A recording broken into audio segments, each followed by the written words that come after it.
Salut à tous et bienvenue une fois de plus dans cette nouvelle vidéo. Aujourd'hui, nous allons parler de Campus France et plus précisément du plan d'action qui va vous aider à réussir votre procédure Campus France. Donc, si vous suivez ce plan d'action à la lettre, vous allez réussir votre parcours, vous allez réussir votre campagne Campus France. Et donc, moi, c'est le plan d'action que j'ai personnellement mis sur pied lorsque je faisais ma procédure, et je vais vous le donner tout de suite, bien évidemment, pour que ça puisse vous aider dans vos différentes procédures. Donc, sans plus tarder, n'oublie pas de t'abonner à cette chaîne et surtout d'activer la cloche de notification car c'est très important. Donc, si tu es nouveau sur la chaîne et que tu viens de me découvrir, bon, c'est Destination Ailleurs. Ici, on parle de tout. Voilà, comme son nom l'indique, Destination Ailleurs, c'est-à-dire on ne sait pas. Et on parle de tous les pays, voilà, tous les pays où je peux donner quelques astuces pour immigrer, je le fais. Voilà. Donc, la campagne Campus France, vous devez savoir que c'est une campagne stratégique. Voilà, vous devez prendre la campagne Campus France comme une stratégie. Donc, avant de commencer la campagne et même lorsque vous êtes déjà dans la campagne, en cours de campagne, vous devez élaborer des stratégies pour pouvoir réussir, parce que si vous ne mettez pas sur pied des stratégies, vous allez être confronté à certaines difficultés au cours de la procédure. Donc, la première des choses, déjà, pour commencer donc à vous élaborer ce plan d'action, serait de vérifier, avant de commencer même la procédure, que vous êtes en possession de tous les documents nécessaires. Voilà. Que vous êtes en possession de tous les documents nécessaires. Donc, vous devez être en possession de tous vos bulletins relevés de notes, en principe. Et je le dis pourquoi, parce qu'il y a des étudiants, et il y en a plusieurs, moi pareil, j'étais dans ce cas-là, qui, par exemple, n'ont pas des bulletins de la classe de première. Ou peut-être il n'a pas le bulletin du deuxième trimestre, ou il n'a pas le bulletin du troisième trimestre. Moi, ça m'est arrivé que j'avais plus un de mes bulletins quand je faisais ma procédure. J'ai dû aller redemander un duplicata, un autre bulletin, et là, c'était payant. Donc, j'ai payé pour avoir un nouveau bulletin. Donc, je le dis parce que vous devez vous préparer pour ça. Vous n'allez pas attendre en pleine campagne pour aller dans vos établissements demander un nouveau bulletin, parce que déjà ils seront très occupés, il y aura beaucoup de choses à faire, ils vont par exemple vous dire de venir demain et tout, et ça peut être très long. Donc si vous n'avez pas un nouveau bulletin, commencez dès maintenant. Et en ce qui concerne la liste des pièces à fournir pour Campus France, il y aura une vidéo spécifique dessus, mais en principe, généralement, soyez quand même en possession de tous vos bulletins à partir de la classe de première ou de la classe de seconde. Voilà. Soyez en possession de tous ces bulletins-là et relevés de notes. Voilà. Donc, c'est très important en ce qui concerne les documents. Voilà. Vous devez être en possession de tous les documents, le CV y compris, hein, si vous avez un CV bien fait. Quoi d'autre, par exemple? Voilà, donc voilà, ce sont les documents les plus importants, hein, les pièces d'identité, donc tout doit être prêt sous forme de fichier. Voilà, donc vous connaissez, je crois la taille maximum sur Campus France, c'est 2 mégas, 3 mégas, je ne me rappelle plus trop. Donc tout cela on verra en détail dans une vidéo spécifique sur tous les documents, voilà, qu'il faudra. Donc, ça c'était la première des choses. Voilà, soyez en possession de tous les documents. La deuxième des choses serait de passer un test de connaissance de français. Voilà, moi j'ai passé mon test de connaissance de français.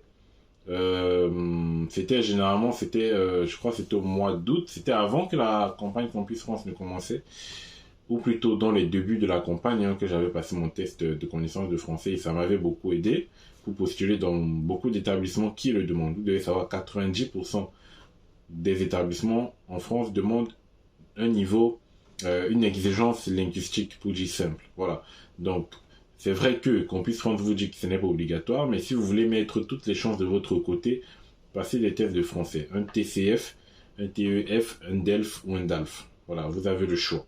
Passez un test de français. Donc ça, c'est la deuxième des choses. Voilà. Et vous devez savoir, la thèse de français, c'est pas des trucs qui se font rapidement, hein. Ça sort, il faut à peu près 2 mois pour recevoir son attestation à la fin. Donc, vous devez vous y mettre très tôt. Voilà, si vous voulez vraiment réussir cette campagne. La troisième des choses serait de faire une équivalence. Faites des demandes d'équivalence de vos derniers diplômes. Ça dépend de l'année dans laquelle vous postulez. Si vous postulez pour une première année, par exemple, je vous conseille de faire une demande d'équivalence de votre baccalauréat, ce qui vous permettra plus tard de postuler dans, par exemple, les établissements privés. Parce qu'il y a beaucoup d'établissements privés qui demandent cela, l'équivalence. Voilà. Parce que vous devez savoir, nos diplômes, les diplômes africains et les diplômes ici, c'est pas la même valeur. Donc, ce qui fait que vous devez avoir des équivalences pour être admis dans des écoles privées. Ça, c'est la troisième des choses. Et je vous le dis très sérieusement, et voilà, ça va vraiment vous aider. Faites des équivalences. Même lorsque vous serez en France, on va parfois vous demander des équivalences. Donc, c'est très important, ce document-là. Et c'est l'équivalence du dernier diplôme qu'il faudra, et non des autres diplômes. Donc, ça veut dire, si vous êtes diplômé d'un BTS, vous devez faire l'équivalence de votre diplôme de BTS. La quatrième des choses serait de vérifier votre passeport. Le passeport, la date de validité, c'est recommandé d'avoir une date de validité au moins de 15 mois, 1 an et demi, on peut dire. Donc, si votre passeport n'a pas 1 an et demi de validité, et je pense que même si votre passeport a 1 an et demi de validité actuellement, l'année prochaine, ça sera déjà en voie d'expiration. Donc, normalement, actuellement, si vous voulez commencer la campagne Campus France, votre passeport doit avoir déjà plus de 2 ans, voilà, de temps de validité restante. Voilà. Donc, vérifiez ce paramètre-là. Si vous voyez que à la fin de la campagne, c'est-à-dire à partir de mai prochain, vu que ça sera déjà terminé, si à partir de mai prochain, vous voyez qu'il va vous rester moins d'1 an de temps de validité de votre passeport, commencez déjà à refaire la demande. C'est très important, le passeport. Et ça va vous aider bien évidemment pour la demande de visa. La cinquième des choses serait de vous poser la question, à quel niveau vais-je postuler? Donc vous postulez, vous candidatez sur Campus France, vous participez à la campagne. Et donc, est-ce que si vous êtes en 2e année de BTS, vous allez postuler pour une 3e année de licence? Est-ce que vous allez plutôt rester en 2e année, ou plutôt est-ce que vous allez rétrograder d'une année? Donc c'est la question qu'il faut se poser, et il faut le choisir de façon stratégique. Il faut la choisir de façon stratégique. Et moi j'ai toujours dit, je t'ai recommandé de repostuler pour la même année, ou de postuler pour une année inférieure. Et là, ça vous donnera plus de chances d'être admis dans une école. Ça vous donnera plus de chances d'être admis facilement. Voilà, soit de postuler pour la même année, soit de postuler pour une année en moins. Et donc, bien évidemment, vous pouvez postuler pour une année supérieure parce que chacun a ses chances. Et donc, ça sera à vous de voir. Sixième des choses, c'est de se poser la question, quelle université vais-je choisir sur Campus France? Il y en a un tas d'universités qui proposent les mêmes formations. Et donc, si vous voulez accepter, vous avez déjà suivi ce paramètre-là, c'est recommandé de postuler dans les écoles un peu éloignées, dans les écoles éloignées des centres-villes, les universités éloignées des centres-villes, dans des villes pas très très ouf, pas très reconnues, où il n'y a pas une grande population. Donc, c'est généralement dans ces villes-là où vous pouvez trouver facilement une admission, parce qu'il n'y aura pas beaucoup de personnes qui vont aller candidater dans ces zones-là. Donc, c'est recommandé, vous avez la carte de France, vous allez repérer déjà les grandes villes, et puis vous allez repérer les petites banlieues, les petites villes. Voilà, vous postulez dans ces villes-là, puis normalement vous aurez une admission. Voilà, donc c'est recommandé. Bien évidemment, la 7e étape serait de se tourner vers les écoles privées. Donc, en cours de campagne Campus France, c'est toujours recommandé de postuler dans les écoles privées, généralement à partir de janvier, février, postuler dans les écoles privées. Donc, attendez le mois de janvier avant de postuler, parce que c'est à ce moment-là ils vont ouvrir les inscriptions pour la prochaine rentrée. Donc, à partir du mois de janvier, mi-janvier, fin janvier, commencez à chercher les écoles où vous pourrez postuler pour augmenter vos chances. Parce que si en avril, vous recevez les réponses des universités et que vous n'avez aucune acceptation, vous allez donc avoir ce problème-là vous allez avoir ce problème-là, vous serez bloqué parce qu'il y aura plus d'issue et il se fera peut-être trop tard pour commencer à chercher des écoles privées pour faire sa demande. Donc, c'est mieux de s'y prendre à ce moment-là tôt, à partir de janvier.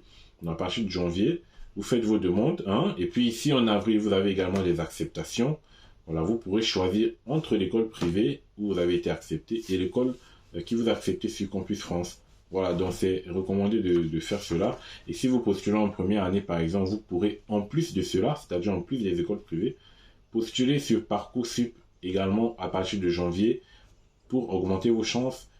Et voilà, Parcoursup, vous savez, ce sont les formations pour les premières années hein, de licence, première année de BTS, DUT et tout. Donc, vous pourrez postuler également là, si vous êtes en première année, bien sûr. Donc, il y a tellement de possibilités. Donc, postuler sur Campus France, postuler dans les écoles privées, postuler sur Parcoursup si vous candidatez en première année, et postuler sur Paris-Saclay également pour tout type de formation. Paris-Saclay, c'est licence, c'est master, c'est tout. Voilà. Donc, vous avez ces possibilités-là. De toutes les façons, il y aura toutes les vidéos au courant de cette campagne qui vont vous aider. Donc, tournez-vous vers d'autres issues, vers d'autres écoles. Donc, ça vous donnera une deuxième chance, si on peut dire, au cas où vous n'avez aucune acceptation sur Campus France. Et si vous postulez dans une école privée, bien évidemment, ils vont vous demander l'équivalence. C'est pour ça que j'ai parlé en troisième étape de faire une demande d'équivalence parce que ça vous servira tôt ou tard. Et ça prend du temps, ça prend à peu près entre 1 et 2 mois pour obtenir l'équivalence. Donc, c'est pour ça que c'est très important. Et enfin, pour moi, la 8e étape, ça sera tout simplement de préparer votre demande de visa en supposant que vous avez eu une admission soit dans le privé, soit sur Campus France, ou même soit sur Parcoursup, ou même soit sur Paris-Saclay. Voilà, donc, ça sera donc la dernière étape dans mon dernier plan d'action que je pourrais vous proposer dans cette vidéo. Et puis, on va approfondir, bien évidemment, dans les prochaines vidéos à venir. Donc, j'espère que vous avez pu noter tout cela et que ça va vous aider au courant de votre campagne. Je n'ai plus qu'à vous souhaiter bonne chance. Voilà, ça va rouvrir d'ici 2 semaines Campus France. Je crois que c'est début octobre. Donc, je vous souhaite bonne chance. Et puis, pour ceux qui regardent cette vidéo pendant la procédure Campus France, c'est-à-dire on suppose que actuellement vous êtes déjà dans la procédure. Voilà, je vous souhaite également bonne chance. Et puis, suivez tous les conseils de cette chaîne qui vont vous aider à réussir, bien évidemment. Si vous voulez réussir sur Campus France, sur le Canada, voilà, vous êtes sur la bonne chaîne. Donc, abonnez-vous et surtout partagez. Laissez un like, ça fait toujours plaisir. Donc, on se revoit la prochaine pour un nouveau numéro. Portez-vous bien et ciao.